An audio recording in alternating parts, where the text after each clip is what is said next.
பூஜை செய்கின்ற போது இப்படி 4 திக்குகளிலும் நிறுவம் எழுதி கட்டியும் காவல் புரிந்தோம் இந்த நிலை ஏற்பட்டு விட்டது. யாரோ ஒரு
கோவிந்தா மாதவா யாதவா உன்னை கோரி உன்னை போல் கணவன் வேண்டும் என்று செய்து கொண்டிருக்கின்ற திருவாயில் யாரோ ஒரு இடையன் வந்து பூஜையை கெடுத்து விட்டான், என் பதி விரதையை குலைத்து விட்டான்.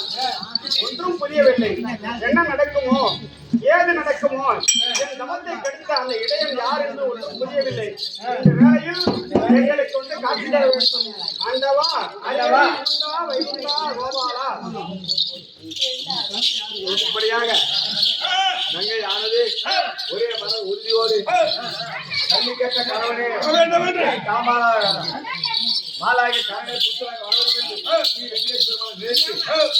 பூஜை செய்ய அந்த நேரத்திலே